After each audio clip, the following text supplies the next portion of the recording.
فلا تدع مع الله إلها آخر فتكون من المعذبين وأنذر عشيرتك الأقربين واخفض جناحك لمن اتبعك من المؤمنين فإن عصوك فقل إني بريء مما تعملون وتوكل على العزيز الرحيم الذي يراك حين تقوم وتقلبك في الساجدين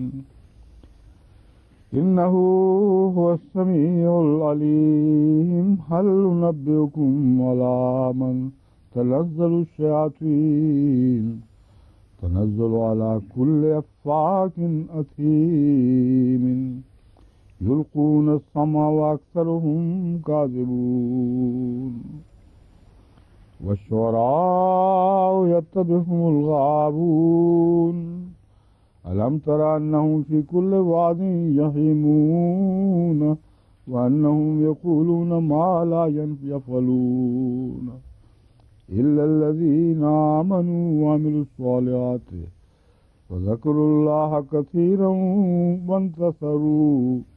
وانتصروا من بعد ما ظلموا وسيعلم الذين ظلموا أي منقلب ينقلبون وسيعلم الذين ظلموا أي منقلب ينقلبون نہیں یہ پڑھا تھا منقلبن کو منقلبن پڑھ دیا تھا. اچھا تو توجہ ہے، میں تو منقلبن پڑھتا ہوں ہمیشہ. یہ تو کوئی زبان کی لفظش ہے، ورنہ منقلب ہی ہمیشہ پڑھتا ہوں، جانتا ہوں منقلب ہی ہے. وَسَيَعْلَمُ الَّذِينَ ظَلَمُوا أَيَّ مُنقَلَبٍ يَنقَلِبُونَ.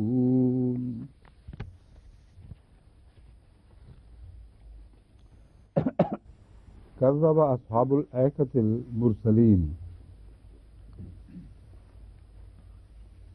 اور ایکا والوں نے بھی مرسلین کو جھٹلا دیا. اس کا ترجمہ عموماً بن میں بسنے والوں کیا جاتا ہے، جنگل میں بسنے والوں. لیکن جیسے کہ میں نے پچھلی دفعہ ذکر کیا تھا، اس کی جو لغوی تحقیق میں نے کرائی تھی، میرے نزدیک لغوی تحقیق کے مطابق یہ بالکل جائز ہے کہ یہ ترجمہ کیا جائے کہ گھنے درختوں والی بستیوں کے لوگوں نے. ایسی بستیاں جو شاداب ہیں، جن میں کثرت سے باغات ہیں، خوبصورت پھل پھول اور کیاریاں اور پارکس بنی ہوئی ہیں، ایسی بستیوں کو جن میں بکثرت سبزہ ہو، ان کو ان کو ایکا کہا جا سکتا ہے. تو اصحاب الایکا ایسی بستیوں والے لوگ جو گھنے درختوں سے سجی ہوئی تھیں، اور جنگل میں رہنے والے الگوں میں جا کے کوئی نبی برپا ہوا ہو الگ، یہ مراد نہیں ہے.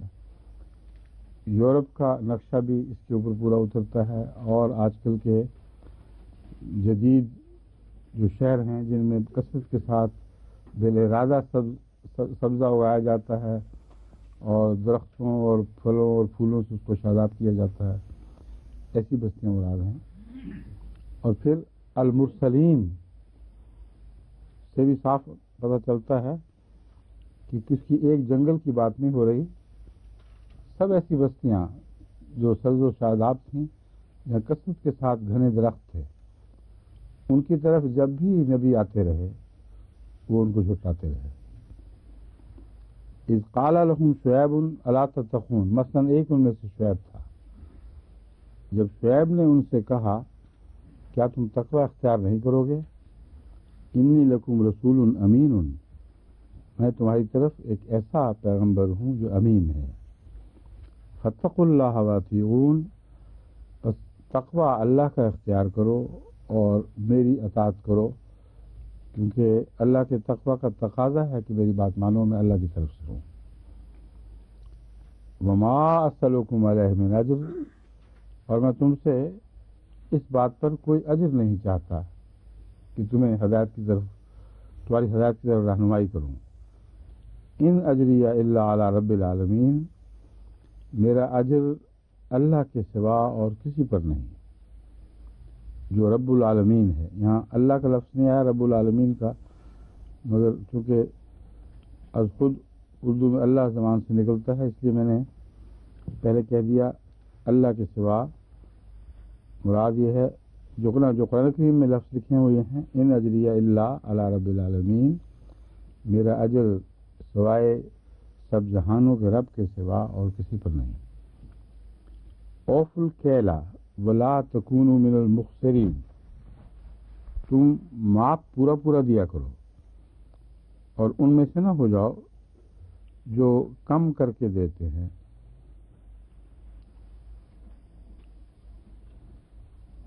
یہ وہ آیت ہے جس سے ملتی جلتی کثرت سے اور آیات بھی ہیں، جس سے پتہ چلتا ہے کہ نبی قوموں کے ایمان لانے سے پہلے ہی ان کو نصیحتیں شروع کر دیتے ہیں. صرف ایمان لانے کی تلقین نہیں کرتے بلکہ ان کی معاشرتی خرابیوں کو دور کرنے کے لیے ایک جہاد شروع کر دیتے ہیں. بس وہ انکار کر رہے ہیں، ہم مانتے نہیں کہ تم خدا کے نبی ہو، لیکن حضرت شعیب کہتے ہیں کہ میں نبی بھی ہوں اور امین بھی ہوں. اور یہ آیت آپ کی امانت کی صداقت کا نشان ہے، آپ کی امانت کے دعوے کی صداقت کا نشان ہے کہ تم جانتے ہو کہ تمہیں یہ نصیحت کرتا ہوں کہ لوگوں سے بددیانتیاں نہ کرو. وہ لوگ جن کا میرے سے کوئی رشتہ نہیں، وہ لوگ جو کوئی بھی مجھ سے تعلق نہیں رکھتے، ان کے مفادات پر میں ایسی حفاظت کر رہا ہوں کہ تم سے لڑائی مول بیٹھا ہوں. دن رات تمہیں کہتا رہتا ہوں کہ لوگوں کے حق نہ مارو، ان سے انصاف کا سلوک کرو. تو ایسا امین خدا کے معاملے میں کیسے جھوٹا ہو سکتا ہے؟ خدا کے پیغام کے معاملے میں کیسے بددیانت بن سکتا ہے؟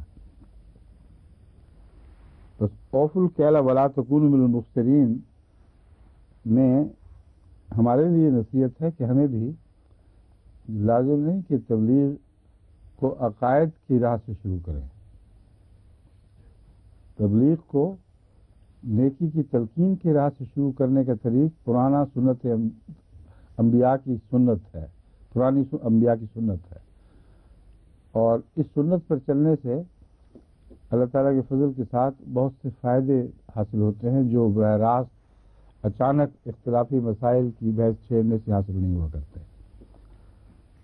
اس پہلے معاشرے کی اصلاح کی کوشش کریں، اور غیر اصلاح شدہ معاشرہ ویسے بھی حق بات ماننے پر آمادہ نہیں ہو سکتا، اس کی نفسیاتی حالت بگڑی ہوئی ہوتی ہے.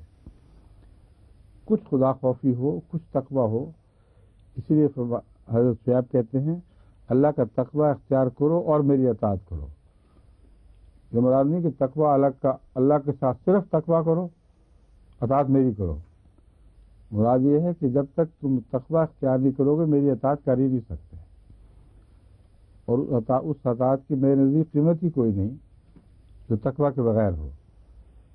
بس یہ سارا مضمون مربوط ہے انہی معنوں میں کہ ایک ایسی قوم سے واسطہ ہے جو بد اخلاق ہو چکی ہے، بدجانت ہو چکی ہے.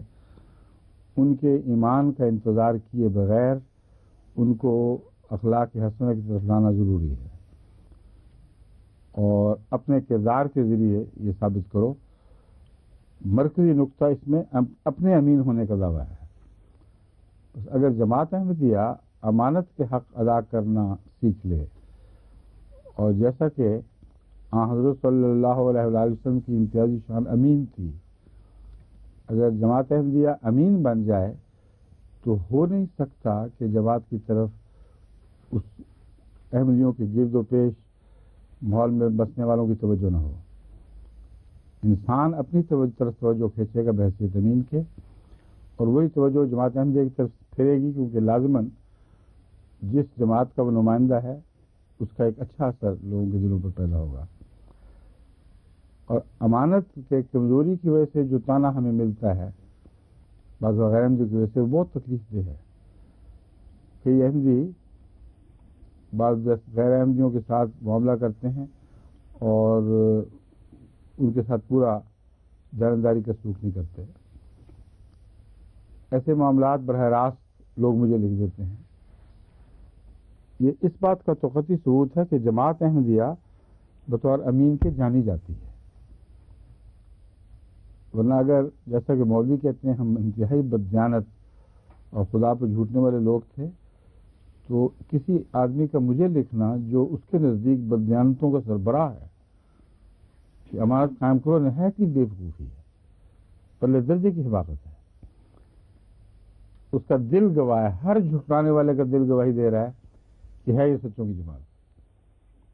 اور جو بھی اس کا سربراہ ہے اس کو اگر اطلاع ملی کہ فلاں احمدی نے بددیانتی کی ہے اس کے خلاف وہ اقدام کرے گا. تو یہ عملی حالت ہے جو ایک تصدیق کر رہی ہوتی ہے. یہ نام ہے مگر استثنائی طور پر بعض افراد اس نام کو زخمی کرتے ہیں اور لوگوں کی بے راہ روی کا گناہ ان کے سر پر ہوگا. اس لیے میں پہلے بھی متنبع کر چکا ہوں اور پھر متنبع کرتا ہوں کہ امانت کے تقاضے پورا کرنا خصوصاً اس دور میں جب کہ تبلیغ ہو رہی ہے جماعت کے لیے اشد ضروری ہے. اور دو طرح سے ضروری ہے، ایک یہ کہ جماعت کی بدنامی کا موجب نہ بنے، دوسرا یہ کہ اس سے بہتر تبلیغ ہو نہیں سکتی کہ آپ امین بن کر اپنے گرد و پیش پہ ابھریں اور لوگ جانتے ہوں کہ یہ ہے سچا اور امانت دار جس کے پاس ہر چیز محفوظ ہے. اوفوا الکیل ولا تکونوا من المخسرین، بس ماپ پورا دو اور ان میں سے نہ ہو جو کم کر کے دیتے ہیں. وزنوا بالقسطاس المستقیم، اور سیدھی ڈنڈی کے ترازو سے تولا کرو. ایسے ترازو سے تولا کرو جس کی تولتے وقت ڈنڈی سیدھی ہو چکی ہو. یہ مضمون صرف روزمرہ کے تول سے تعلق نہیں رکھتا، تمام انسانی لین دین کے معاملات سے تعلق رکھتا ہے. بات کرو تو ترازو کے تول کھری بات کرو، کچھ بیان کرو حقیقتاً بالکل سچی بات بیان کرو. ذرا بھی اس میں تم نے ٹوسٹ کیا یا بل فریب دیا تو ایک ڈنڈی نیچے ہو جائے گی، اسی بھی ڈنڈی کا تول ہی رہے گا. واتقوا الذی ولا تقصوا الناس اشیاءهم ولا تعثوا فی الارض مفسدین، اور لوگوں کے مال ان کو کم کر کے نہ دیا کرو. مال دوسروں کا ہے اور تم ان کو نسبتاً کم دیتے ہو جتنا ان کا حق ہے. ولا تعثوا فی الارض مفسدین، اور زمین میں فسادی بن کر بدامنی نہ پھیلاؤ. اس میں ایک ہی مضمون کو دو لفظوں میں دہرایا گیا ہے. لا تعثوا فی الارض کا مطلب ہے زمین میں فساد نہ کرو، اور مفسدین کا مطلب ہے فساد کرنے والے نہ بنو، یعنی فساد کرنے والے. تو اس لیے میں نے اس کا ترجمہ کیا ہے زمین میں فسادی بن کر بدامنی نہ پھیلاؤ، یعنی بدامنی پھیلانے والوں میں ایک ایسا مقام حاصل کر لو جو اس کے سرخ نہ ہو جائیں. وہ فسادی نہ بنو جو زمین میں بدامنی پھیلاتے پھرتے ہیں. واتقوا الذی خلقکم والجبلۃ الاولین، اور اس ذات سے ڈرو جس نے تمہیں بھی پیدا کیا اور پہلی خلقت کو بھی پیدا فرمایا. یہ ساری نصیحتیں حضرت شعیب نے اپنی قوم کو کر دیں ان کے انکار پر. انہوں نے کہا ہم نہیں تو یہ مانتے. انہوں نے کہا اچھا پھر یہ سن لو بات، خود تو ٹھیک ہو جاؤ. اور یہی میرا مقصد ہے، یہی میرا پیغام ہے، اور اس کوشش پر میں تم سے کوئی اجر بھی نہیں مانگتا. تو انہوں نے کہا انما انت من المسحرین، تو ایسا ہے جو مخبوط الحواس ہو چکا ہے. ایک معنی ہے مسحر، وہ جو عقل کھو چکا ہو، اور ایک وہ جو سحر زدہ ہے جس پر جادو ہو چکا ہے. تو اپنے مقصد میں ایسا مشغول ہو گیا ہے، ایسی لگن لگ گئی ہے تجھے کہ عام آدمی جو اپنے ہوش و حواس میں یا اپنے مفادات کی نگرانی کرنے والا ہو وہ اس طرح اپنے آپ کو کھو نہیں دیا کرتا. ہاں کسی پر جادو ہو جائے تو وہ چلتا پھرتا اٹھتا بیٹھتا ایک ہی خیال میں مگن رہتا ہے. تو اس لحاظ سے وہ غصے کا اظہار ایسے لفظ سے کرتے ہیں جس میں گستاخی بھی ہے اور جس میں ایک پہلو سے بیان حق بھی ہے. تو جادو زدہ ہے، جس کا ایک معنی یہ ہے تو جھوٹ اور فریب پیش کرنے کا عادی ہے کیونکہ خود فریب زدہ ہے. جادو زدہ کا ایک معنی یہ ہے. دوسرا معنی ہے تجھے ایسی لگن لگ گئی ہے کہ کوئی ہوش نہیں رہی. وما انت الا بشر مثلنا، اور در حقیقت تو ہمارے جیسے ایک بشر کے سوا اور کچھ بھی نہیں. وَإِنَّ نَظُنُّكَ لَمِنَ الْكَاذِبِينَ، اور یقیناً ہم تجھے جھوٹوں میں شمار کرتے ہیں. نظنوں کا گمان کرتے ہیں، ہمارا ظن یہی ہے کہ تو جھوٹوں میں سے ہے. لیکن وَمَا أَنْتَ إِلَّا بَشْرٌ مِثْلُنَا کہتے وقت جو ان کو خطرہ تھا کہ قوم قبول نہیں کرے گی، وہ یہ تھا کہ یہ اس جیسا بشر تو ہے کوئی نہیں، اس کو تو ایک نیکی کی لگن لگی ہوئی ہے. بس اس کا پہلے توڑ انہوں نے پیش کر دیا کہ ہمارے جیسا ہے مگر تو جادو زدہ ہے. نیکی کی خاطر یہ باتیں نہیں کر رہا بلکہ تجھے تو لگن لگ گئی ہے، مخبوط و حواس ہو گیا ہے. بس ایسا شخص جو بہت نیکی کی تعلیم دے اس کو بھی لوگ تنگا کے یہی کہا کرتے ہیں جو کیا ہو گیا ہے، اس کو تو پاگل ہے، بس ہر وقت یہی لگا رہتا ہے. اس پہلو سے وہ جھٹلاتے وقت لوگوں کے خیال کو، جو لوگوں پر تاثر قائم ہوا ہے، اس کو توڑنے کے لیے کہتے ہیں سیر زدہ ہے مگر فی الحقیقت ہمارے جیسا آدمی ہے، اس میں کوئی الہی طاقت کے نشان نہیں ہے. وَإِنَّ نَظُنُّكَ لَمِنَ الْكَاذِبِينَ، اور ہم تجھے یقیناً کاذبوں میں سے یعنی جھوٹوں میں سے گمان کرتے ہیں. فَأَسْقِطْ عَلَيْنَا كِسَفًا مِّنَ السَّمَاءِ إِن كُنتَ مِنَ الصَّادِقِينَ، بس اگر تو سچا ہے اور ہم تیرا انکار کر رہے ہیں تو آسمان سے ہم پر کوئی ٹکڑا گرا کر دکھا، جس کو ہم اردو میں کہتے ہیں ہم پر آسمان ٹوٹ پڑے. بس ہم پر کیوں آسمان کیوں نہیں ٹوٹ پڑتا، کیوں نہیں تو ایسا موجزہ دکھاتا کہ ہم پر آسمان گرے. قال ربی عالم بما تعملون، حضرت شعیب نے فرمایا میرا رب سب سے زیادہ جانتا ہے جو تم کرتے ہو. اب اس جواب کا اس آسمان ٹوٹنے والے معاملے سے کیا تعلق ہے؟ سمجھے؟ دادا یہ بہتر جانتا ہے کہ کس قسم کا عذاب اور کب آئے گا. بما تعملون،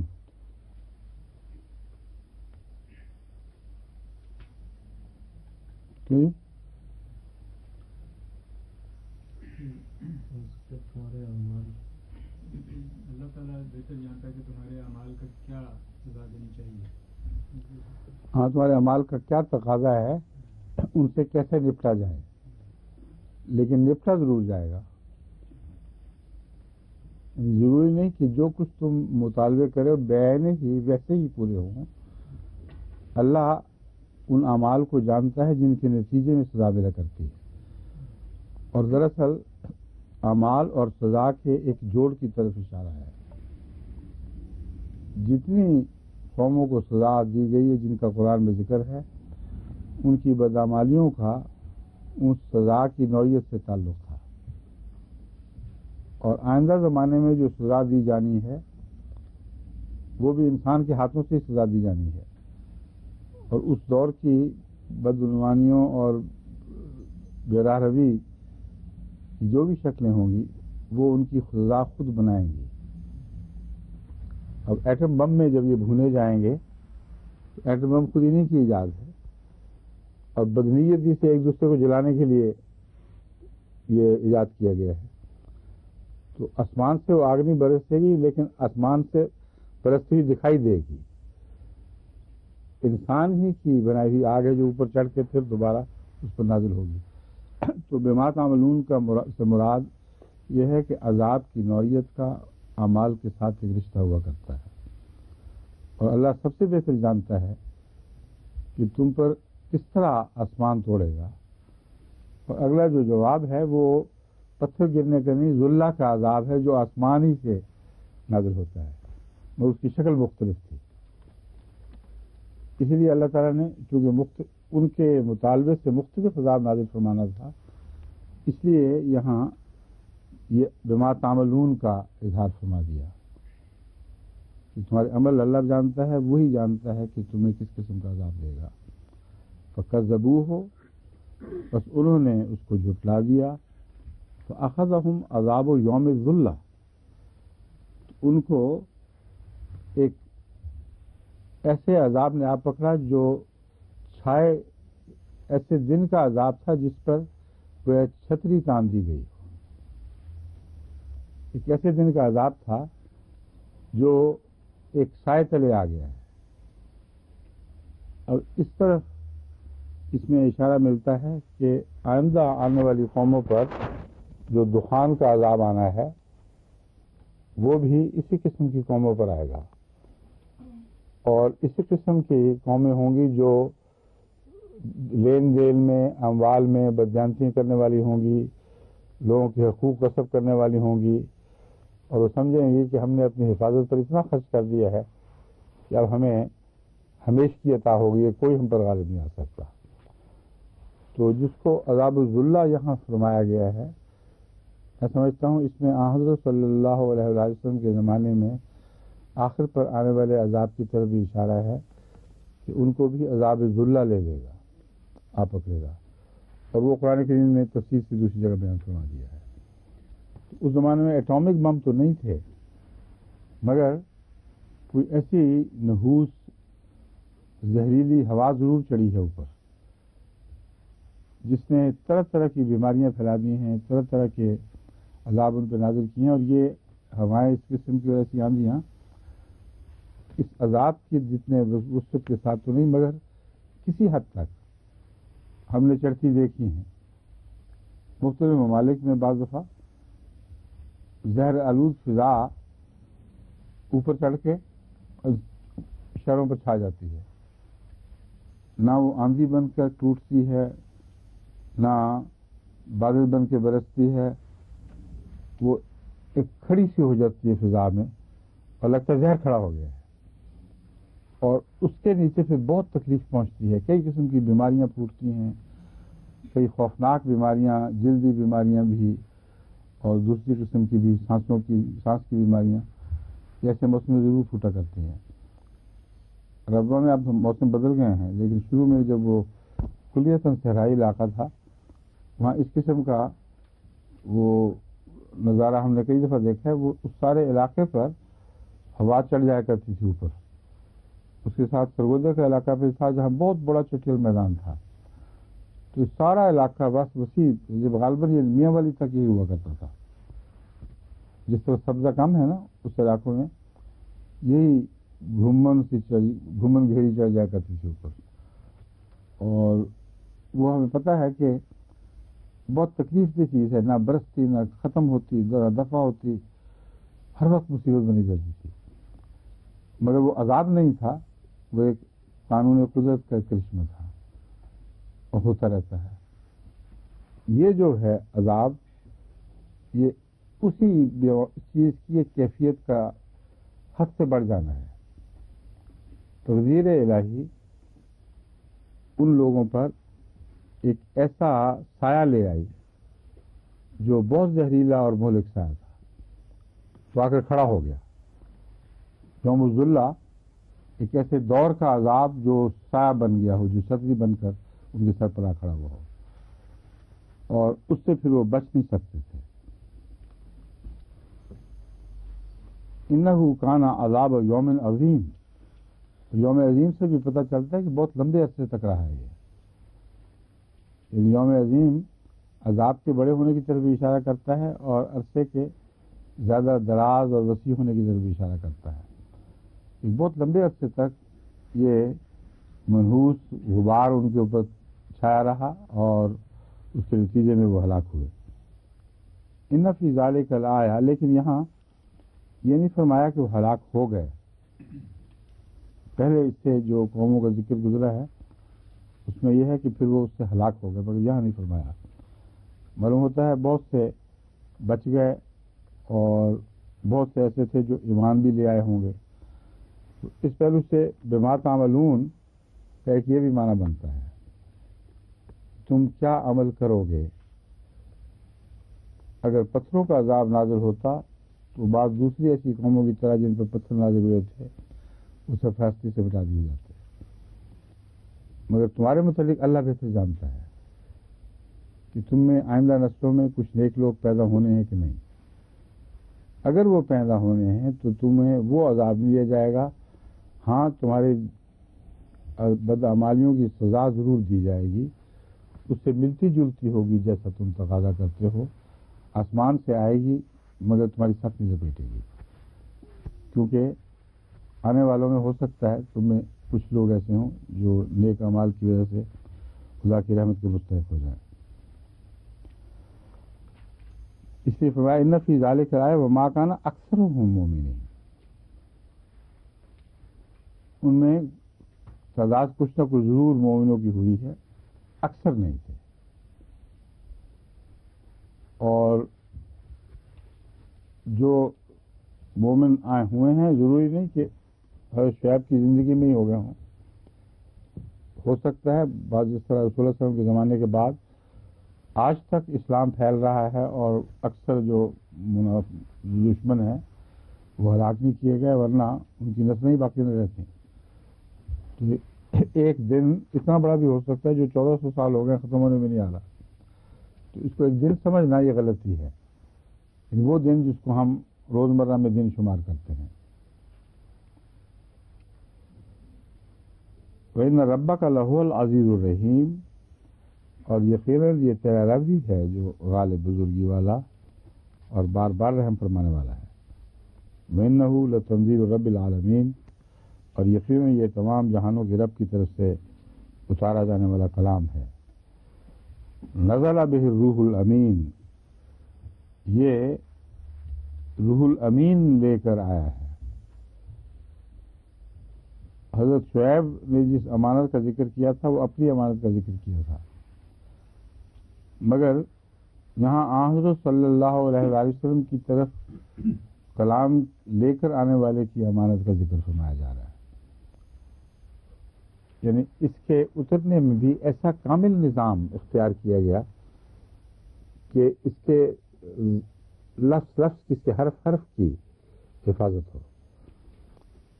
بس جس شان کا امین اس دنیا میں تھا اسی شان کا امین یہ کلام لے کر آیا ہے امانت کے اعتبار سے. اور اس تک کلام پہنچانے کے عرصے میں اس میں کوئی خیانت نہیں ہوئی، کوئی تبدیلی نہیں ہوئی. اس لیے حضرت صلی اللہ علیہ وآلہ وسلم تک پہنچنے کی لحاظ سے تمہیں شک کی کوئی گنجائش نہیں کہ پہلے کہیں کوئی غلطی نہ رہ رہی ہو.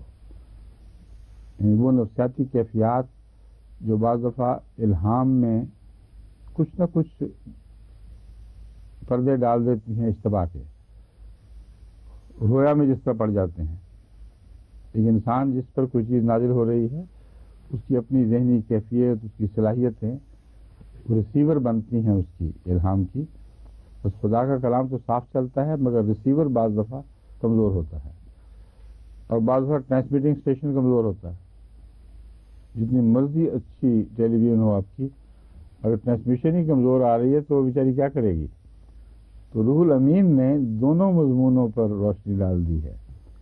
امین تو وہ ہے ہی سب سے بڑا امین جس پر نازل ہو رہا ہے، مگر جو ٹرانسمیشن کا انتظام ہے وہ بھی پرفیکٹ ہے. اس میں کہیں کوئی رکھنا تم نہیں دیکھو گے. بلسان عربی مبین. اسی لیے اس کی تعریف یہ نکلی کہ ایک ایسی زبان ہے جو بہت ہی کھلی کھلی اور صاف زبان ہے. العربی کا ایک تو مراد ہے عرب زبان جو عرب بولتے ہیں، ایک مراد ہے فصیح و بلیغ زبان. تو عربی کا ایک ترجمہ فصیح و بلیغ بھی ہے. تو عربی مبین ایک نہایت فصیح و بلیغ اور کھلی کھلی روشن زبان میں جو یہ کلام نازل ہو رہا ہے، اس لیے کہ اس میں خدا تعالیٰ نے ایسی پیشبندیاں فرمائی ہوئی تھیں، اتنی احتیاطیں برتی ہیں اور ایسے اعلیٰ درجہ کے نظام کے ذریعے یہ کلام نازل کیا گیا ہے.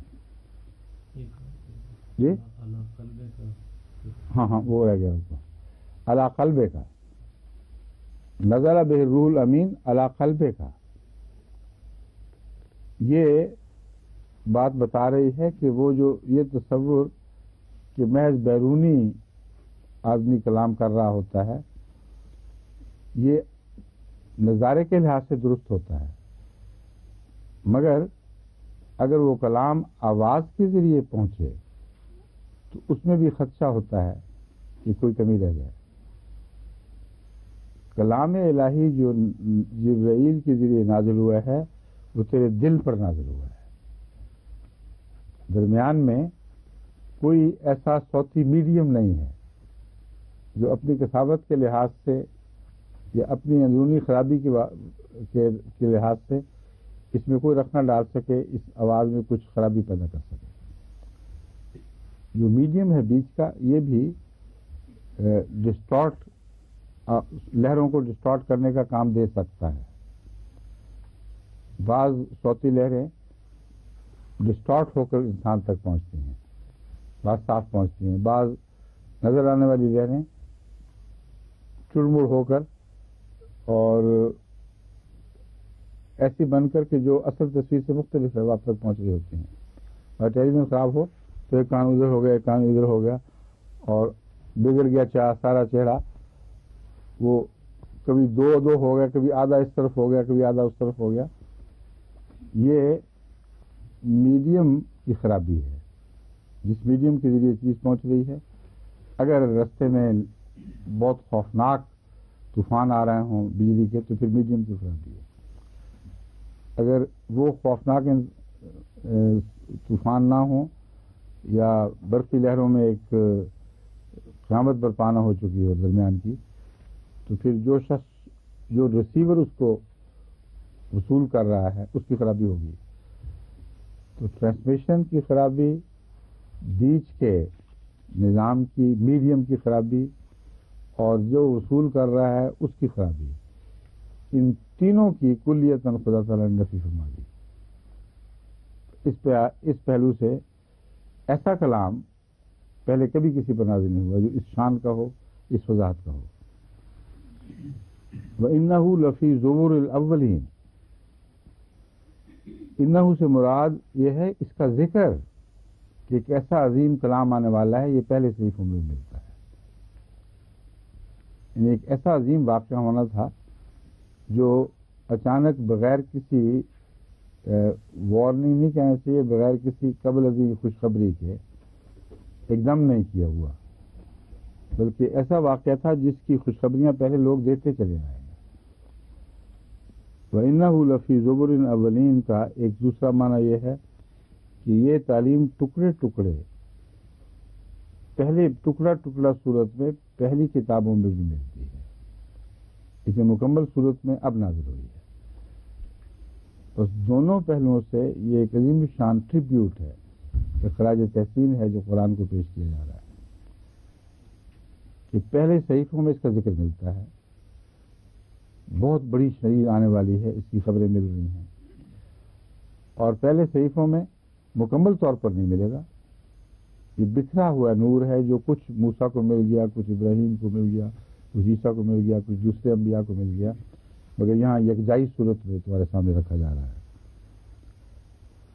اولم یکن لہم آیۃ ان یعلمہ علماء بنی اسرائیل، کیا ان کے لیے اس بات میں بھی کوئی نشان نہیں ہے کہ اسے انبیاء کے بنی اسرائیل کے علماء جانتے ہیں؟ یہ دلیل ہے اس بات کی کہ جو کہا جا رہا ہے وہ دونوں معنوں میں درست ہے. کیونکہ جب قرآن کریم بائبل کی تائید کرتا تھا تو اعتراض کرتے تھے یہ تو بائبل سے چوری ہو رہی ہے، آج تک کرتے ہیں، یہ تو فلاں صحیفے میں لکھا ہوا تھا یا فلاں صحیفے میں لکھا ہوا تھا. اپنی طرف سے جھوٹ کا الزام لگا رہے ہیں اور ثابت سچائی کر رہے ہیں.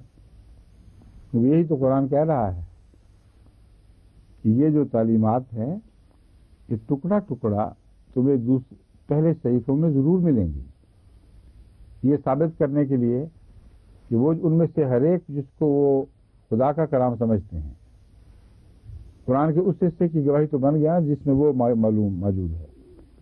اگر سارے قرآن کی تعلیمات پرانی کتب سے نکال کر الگ الگ ٹکڑوں میں دکھا دی جائیں تو یہ کلام کیسے جھوٹا ہو گیا؟ اس پر سارے صحیفے گواہ ہو گئے. بس اس کی خبر پرانے صحیفوں میں ہے، دونوں معنوں میں 100% درست نکلی. اس پر صحیفے اس لیے گواہ بن گئے ہیں کہ وہی تعلیم ان میں موجود تھی جس کو وہ سچا مان رہے ہیں، ٹکڑوں ٹکڑوں میں تھی. اور دوسرے یہ کہ اس بات کا سچا ہونا کہ پہلے صحیفوں میں تھی عملاً قرآن کی گواہی بن گیا. اور صرف یہی نہیں بلکہ واضح طور پر قرآن کریم کے نزول کی پیشگوئیاں پرانے صحیفوں میں موجود ہیں، اور اس پر ہمارے علماء نے مختلف وقتوں میں مضامین بھی لکھے ہیں. مگر یہ امر واقع ہے کہ ہر پرانے نبی کے صحیفوں میں قرآن کا ذکر، اس کی پیشگوئیوں کا ذکر کسی رنگ میں ملتا ہے، مگر ہم نے ابھی تک اس کو ایک کتاب کی صورت میں جمع نہیں کیا. کیوں جی؟ کیا ہے شمس صاحب؟ اور تصنیف کے انچارج ہیں نا آپ؟ ہاں بتائیں، کوئی ایسی کتاب ہے جس میں جو خالصتاً اس نقطۂ نگاہ سے لکھی گئی ہو کہ قرآن کریم کا یہ دعویٰ اس طرح ثابت ہوتا ہے، یہ تعلیم ہے، یہ فلاں جگہ موجود ہے، یہ تعلیم ہے، یہ گیتا میں ہے، یہ وید میں ہے، یہ بائبل میں ہے، یہ دوسری کتب سماویہ جتنے بھی موجود ہیں، اور زرتشت کے کلام میں ہے، کنفیوشس کے کلام میں ہے.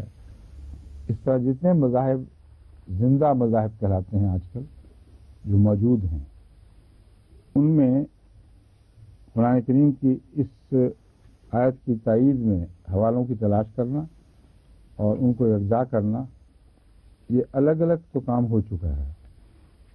یعنی مختلف علماء نے اپنے ذوق اور شوق کے ساتھ یہ تحقیق کی ہے. حضرت بشیر صاحب السلام کی کتب میں کثرت سے ایسے حوالے ملتے ہیں، مگر میں سمجھتا ہوں اب ہمیں یکجائی صورت میں بھی یہ کتاب تحریر کرنی چاہیے. اس مرکز میں جو ہمارے تصنیف سے تعلق رکھنے والے محکمے ہیں، وکالت تصنیف اور وزارت تصنیف، یہ دونوں مل کے مشورہ کر کے علماء کا ایک بورڈ بنا کر ان کی اس پر یہ کام کریں، کیونکہ میں سمجھتا ہوں اس زمانے کی ایک بڑی ضرورت ہے جو عمدگی سے پوری ہوگی. مگر اس میں کچھ تحقیق کا کام ہونا لازم ہے. اب تک جو ملا ہے وہ پرانوں کی کوششوں کا پھل ہم کھا رہے ہیں، لیکن بہت سے ایسے انبیاء ہیں جن کے نام عملاً مٹ چکے ہیں. ذکر ملتا ہے تاریخوں میں، مگر ان کی کتب، ان کے صحیفے تلاش کیے جائے تو مشکل سے ملیں گے آپ کو. اس ضمن میں میں یورپ میں جو احمدی نوجوان لڑکے اور لڑکیاں ہیں ان کے گروہ بنا چکا ہوں، ان کے گروپس بنا چکا ہوں. گروپس کو کیا کہتے ہیں؟ اردو کلاس کی چاہیے. ہاں ٹیم انگریزی لفظ ہے. ہاں ٹولہ تو بڑا خطرناک لفظ ہے. ہاں گروپ اور گروہ ہے، مگر گروہ بھی کوئی بات نہیں. ہاں کیا ٹولی ٹولہ بھی ہے. تباً جو لفظ زبان پہ آئے گا ایک ایسے شخص کی زبان پہ جس کو انگریزی نہ آتی ہو، وہ کیا ہوگا؟ میرا خیال ہے ہاں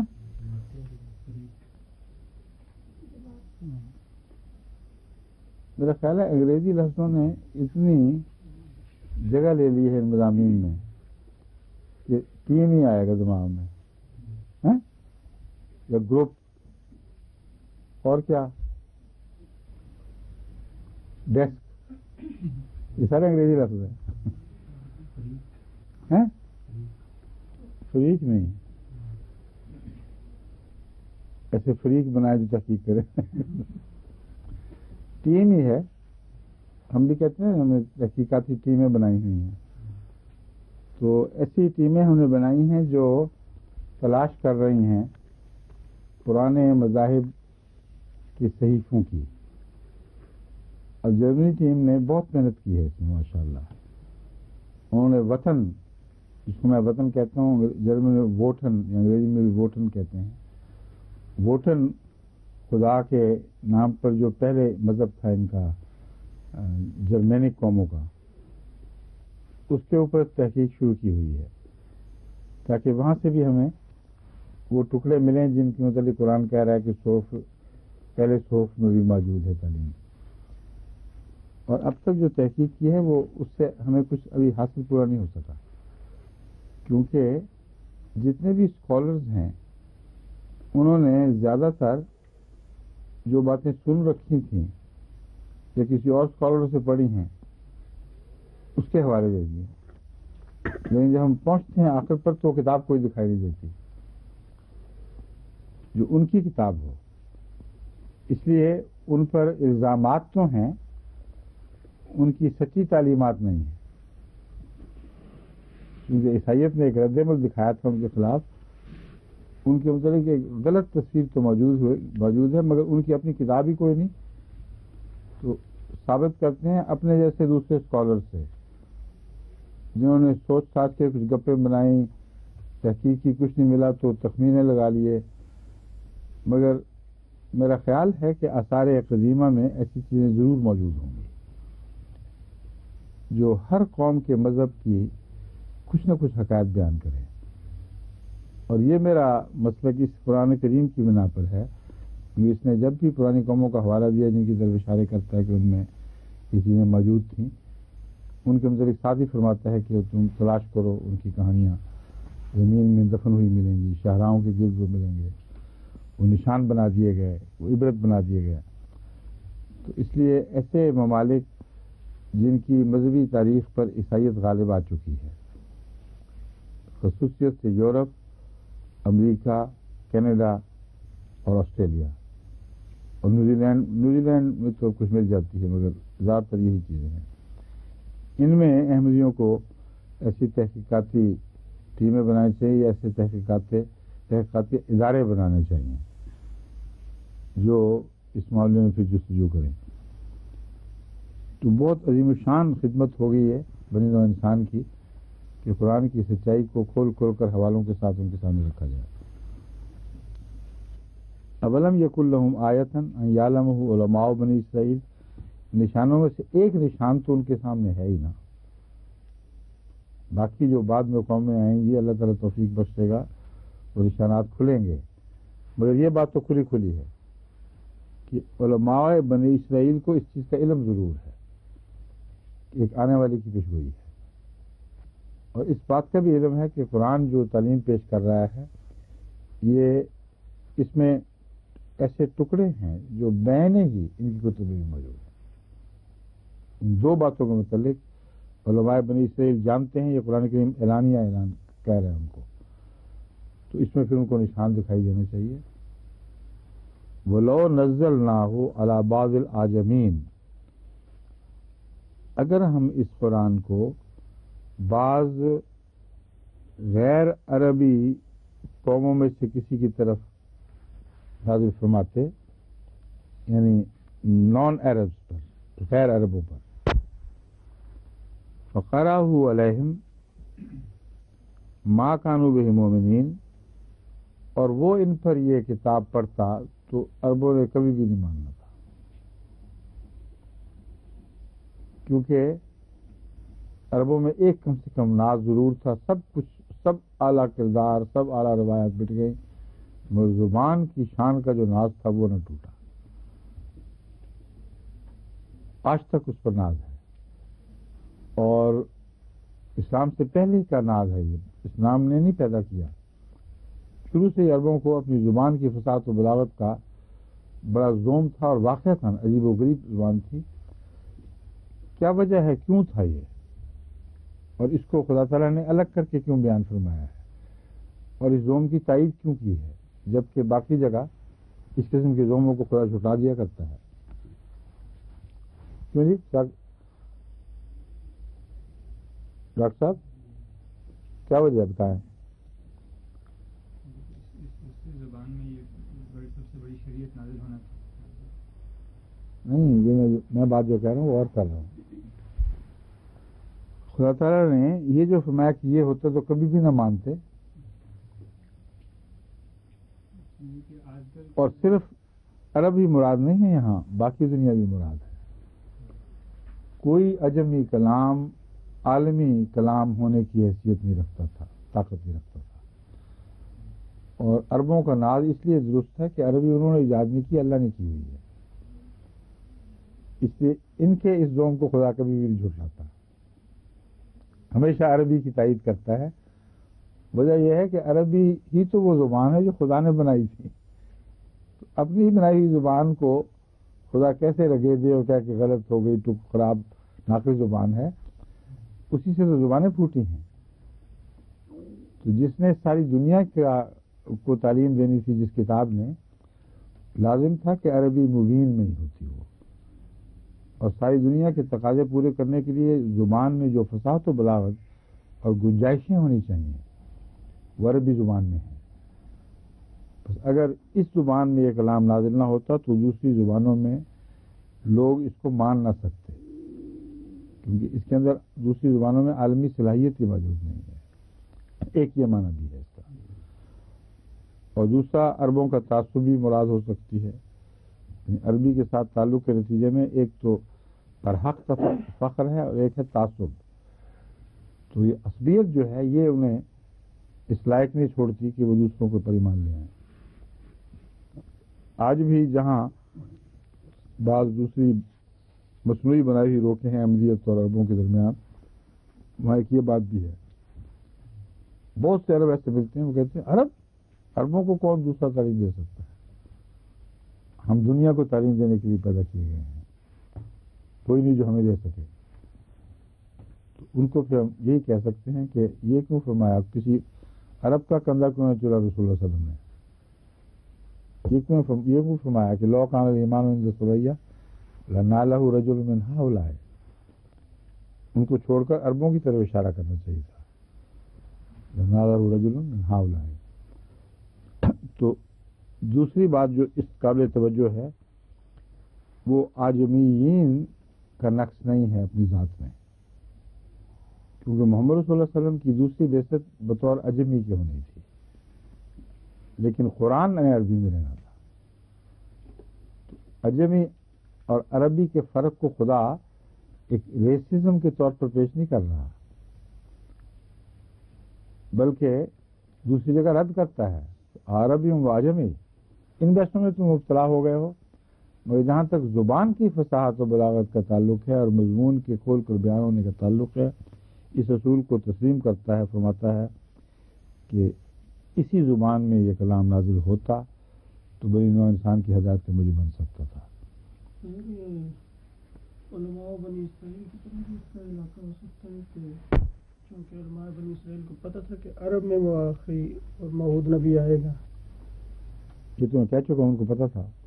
یہ ولو نزلہ علی بعض الاعجمین، اگر کسی غیر عربی پہ نازل ہوتا تو علماء بنی اسرائیل قطعاً اس جو آیت بنتی ہے، اور چونکہ ان پر نازل ہوا ہے اس لیے وہ ایمان لے آئے تھے.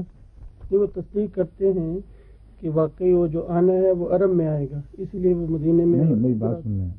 ولو نزلناہ علی بعض الاعجمین، اگر کسی اجمی پر ہم نازل کرتے تو چونکہ بنی اسرائیل کے علماء جانتے ہیں کہ یہ عربوں میں آنا تھا، اس کا انکار کر دیتے، اس لیے ہم نے عربی میں اتارا.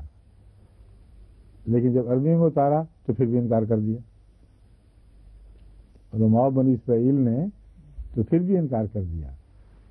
انہوں نے بھی ہدایت پانی ہے، وہ تو بددیانتی سے ہدایت کی راہ میں روک بن کے بیٹھ گئے ہیں. عوام الناس کی بات ہو رہی ہے.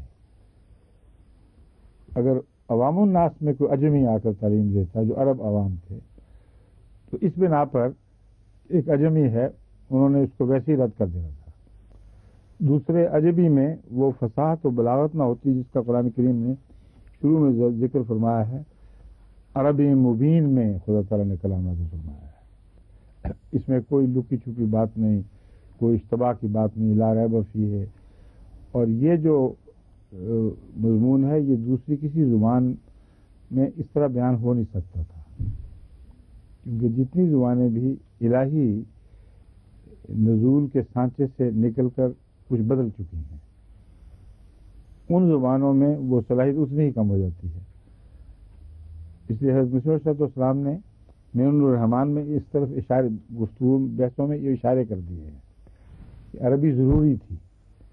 تو میرے نزدیک تو یہاں عربی کے ضروری ہونے کی بحث میں یہ فرمایا جا رہا ہے کہ عاجمین پر یہ اتارا جاتا تو وہ انکار کر دیتے، مگر بنی اسرائیل کے علماء انکار نہ کرتے۔ نشان بنی اسرائیل کے علماء کے لیے نہیں پیش کیا جا رہا۔ اولم یکن لہم آیۃ ان یعلمہ علماء بنی اسرائیل، یہ جو آیت ہے اس کی انگلی بنی اسرائیل کی طرف، علماء کی طرف نہیں اٹھ رہی۔ جن لوگوں کے لیے اس نے نشان بننا ہے وہ اور ہیں اور بنی اسرائیل کے علماء اور ہیں، سمجھیں؟ اس لیے نشان بنی اسرائیل کے علماء کی خاطر نہیں ہے، بلکہ وہ ایک طرف بیٹھے ہوئے ہیں۔ مراد یہ ہے کہ جن لوگوں کے لیے نشان بننا ہے وہ پوچھ لیں بے شک بنی اسرائیل کے علماء سے، اگر وہ قریت کر ان سے بات کریں گے تو اس بات کی شہادت دینی پڑے گی ان کو کہ واقعتاً ہماری کتب میں یہ ذکر موجود تھا، ٹھیک ہے؟ اور اس اشارے میں صرف لسان عربین مبین کی گواہی نہیں ہے، بلکہ وہ جو پہلے ہے ذکر کہ اور قوموں پر بھی صحیفے انہ لفی زبر الاولین، یہ گواہی بھی وہ دیں گے۔ اور جن قوموں کے صحیفے بچے ہوئے ہیں وہ اکثر یہی ہیں، اسی لیے سارے حوالے بنی اسرائیل کی طرف جا رہے ہیں، کیونکہ باقیوں کی زبر جیسے کہ میں نے بیان کیا تھا اگرچہ اولین میں آ کر گواہی تو وہ دیتے ہیں، مگر ان کے علماء کون سے ہیں جن کو پتہ ہو؟ وہ صحیفے ہی بہت سے مٹ گئے ہیں، ان کو ہمیں قریت کے نکالنا پڑے گا۔ تو پہلا گواہ جو اس آیت کی سچائی کا بن سکتا تھا، جسے بننا چاہیے، وہ علماء بنی اسرائیل ہیں۔ بس وہ ہدایت کے طلبگار کے طور پر مخاطب نہیں ہے، بلکہ ہدایت کے طلبگاروں کے راہ میں حائل ہونے والوں کے طور پر مخاطب ہے۔ بیچ میں سے وہ جانتے ضرور ہیں کہ ایسا ہے، اور اس لیے وہ اگر کوئی ان سے پوچھے گا، کرے دے گا تو دکھا دیں گے، بتا دیں گے۔ فَقَرَأَهُ عَلَيْهِمْ مَا كَانُوا بِهِ مُؤْمِنِينَ، عجمین میں سے اگر کوئی ہوتا فَقَرَأَهُ عَلَيْهِمْ مَا كَانُوا بِهِ مُؤْمِنِينَ، اور وہ ان پر کلام الہی پڑھ کر سناتا تو وہ اس پر ہرگز ایمان نہ لاتے۔ كَذَلِكَ سَلَكْنَاهُ فِي قُلُوبِ الْمُجْرِمِينَ، اسی طرح ہم نے یہ بات مجرموں کے دلوں میں داخل کر دی ہے۔ باہر سے داخل کی گئی ہے، کیوں جی مومن صاحب؟ ہاں وما يضل به الفاسقين، ہاں، ان کے دلوں کی اندر یہ چیز پہلے سے رجحان موجود ہے، اس قسم کی ٹیڑھی سوچوں کا رجحان ان کے اندر گہرا سرایت کر چکا ہے، یہ مراد ہے۔ لا یؤمنون بہ حتی یروا العذاب العلیم، وہ کیا چیز ہے جو ان کے دلوں میں داخل ہو گئی ہے؟ وہی جو اس سے پہلے سب قوموں کے دلوں میں داخل تھی، کہ جب تک نشان ظاہر ہوتے رہے ایمان نہیں لاتے، جب عذاب نازل ہو تو پھر ایمان لانے کی بات کرتے ہیں، جبکہ لیٹ ہو چکا ہوتا ہے، اس وقت تک وقت ختم ہو چکا ہوتا ہے۔ فَيَأْتِيهِمْ بَغْتَةً وَهُمْ لَا يَشْعُرُونَ، اور بعض اوقات وہ عذاب ان پر اچانک آتا ہے جس کا ان کو شعور بھی نہیں ہوتا، تو ایمان کا ویسے بھی کوئی موقع نہیں۔ یا یاتیہم بغتۃ، وہ آئے گا عذاب ان پر بغتۃ، جس عذاب کا مطالبہ کرتے اور جلدی کرتے ہیں وہ ان پر اچانک ہی آئے گا، وہم لا یشعرون، اور وہ اس کا کوئی شعور بھی نہ رکھتے ہوں گے، ان کو کوئی اشارہ بھی نہیں ملے گا کہ کچھ ہونے والا ہے۔ فَيَقُولُ هَلْ نَحْنُ مُنظَرُونَ، تو یہ کہیں گے، ایسی صورت میں وہ کیا کہتے؟ اگر ایسا ہوتا تو یہ کہتے حل نحن منظرون، کیا ہم مہلت دیے جانے والوں میں سے ہو سکتے ہیں کہ نہیں ہو سکتا؟ اتنی مہلت دی، اتنی لمبی باتیں گزری، مطالبے کر رہے ہیں جلدی عذاب لاؤ، اور آ نہیں رہا، اور ٹھٹھے کر رہے ہیں کہ دیکھ لو اتنی دیر ہو گئی عذاب نہیں آ رہا۔ جو آ گیا تو کہتے ہیں کہ ہم سے نہیں کوئی مہلت کا سلوک ہونا، اور کیا سلوک ہوگا مہلت کا؟ حد سے زیادہ بیوقوف قومیں ہوتی ہیں یہ، نبیوں کی منکر قومیں حد درجہ کی احمق ہوتی ہیں۔ افبعذابنا یستعجلون، افبعذابنا ہم عذابنا یستعجلون، یہ جو ہے یہ حل نحن منظرون کے بعد افبعذابنا یستعجلون، یہ بھی ایک مسئلہ ہے سمجھنے والا۔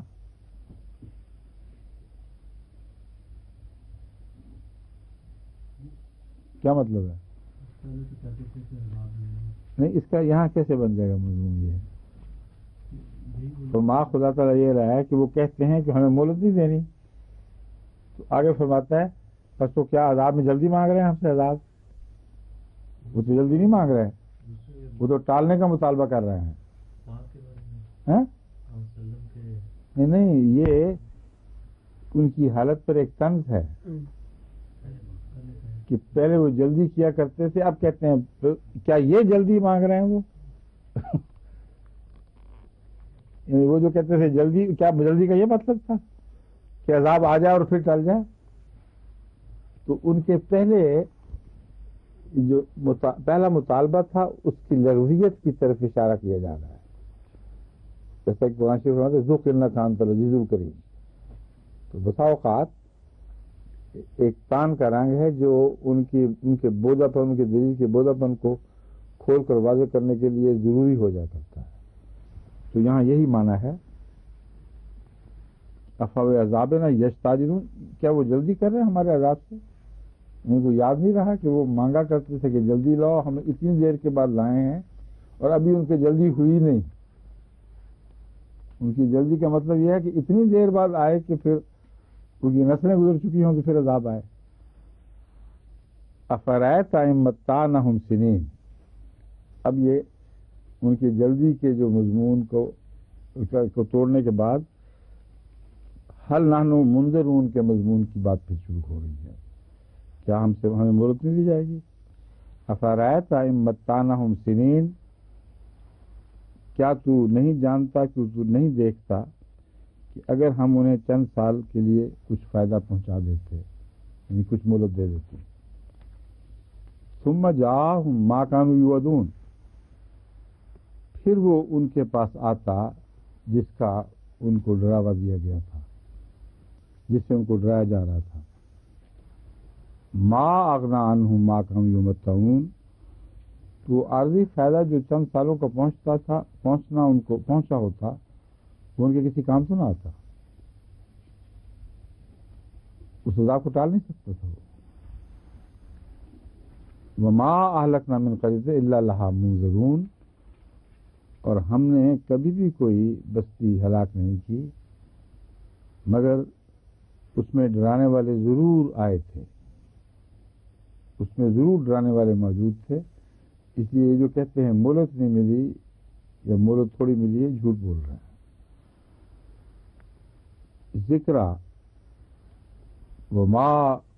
ذکرہ وما کننا ظالمین، یہ ایک بہت بڑی نصیحت ہے تم لوگوں کو، قوموں کی حالات کا مطالعہ کر کے دیکھو، یہی بات تم پاؤ گے۔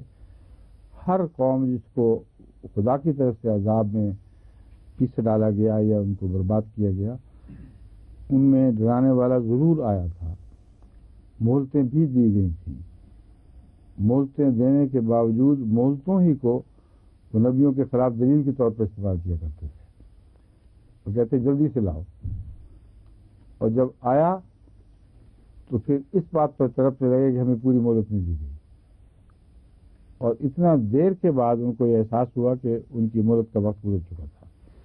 یہ وہ جو ساری کہانی ہے دردناک ان قوموں کی، یہ ہے ذکرہ۔ بہت بڑا ایک نشان، ایک تنبیہ ہے، وما كنا ظالمین، اور یقیناً ہم نہیں تھے جو ظلم کرنے والے ہیں، ہم ظلم نہیں کیا کرتے۔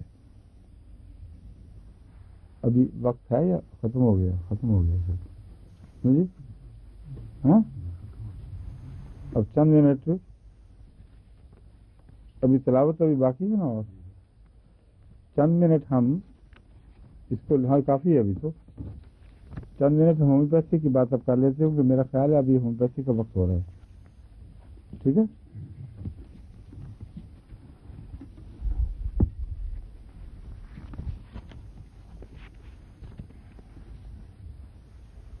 چلو جی، نعیمہ کھوکھر بھی واپس آ گئی ہے، نہیں آئی؟ ہاں آپ تشریف لے آئی ہیں؟ وہ جو کتاب تھی ہومیوپیتھی کی، جس میں ابتدا میں تو فرت واقع صاحبہ نے کام کیا تھا، ساری کتاب انہوں نے نوٹوں سے تیار کی تھی، پھر آپ شامل ہو گئی تھیں اور آپ کی ٹیم، جس نے وہ واپسی کا سفر آسان کیا ہے، وہ سارے جو کاغذات، ہر چیز میں نے ان کے سپرد کر دی تھی قمر صاحب کے، اور مسلسل پھر آپ کے عدم موجودگی میں بھی ہمارا رابطہ رہا ہے۔ ڈاکٹر مشارت احمد صاحب میری نمائندگی کرتے رہے ہیں، وہ دیکھتے رہے ہیں، کوئی غلطی رہ گئی ہو تو ٹھیک کر دیجیے۔ ڈاکٹر ہے یا نہیں؟ انہوں نے مجھے کل بتایا تھا کہ انہوں نے اپنی طرف سے تو پوری احتیاط کر لی، جو کچھ بھی تھا وہ قمر صاحب کے سپرد کر دیا ہے۔ اب قمر صاحب مجھے بتاتے ہیں کہ آخری مراحل پہ ہے وہ، یا ہو چکا ہے سب کچھ؟ کل ان کو دے دیں گے، ہاں، کل وہ آپ کو دیں گے، جس آخری شکل میں وہ سمجھتے ہیں کہ یہ غلطیوں سے پاک ہو چکی ہے، جہاں تک ممکن ہوتا ہو سکتا تھا، وہ آپ کو دے دیں گے۔ اس پر اگر آپ نے کوئی تبصرہ کرنا ہے، کچھ درستی کروانی ہے، کسی چیز کا اضافہ کروانا ہے، تو نوٹس تیار کر کے مجھے بھیجیں، خود براہ راست کو واپس نہیں کرنا، سمجھ گئے؟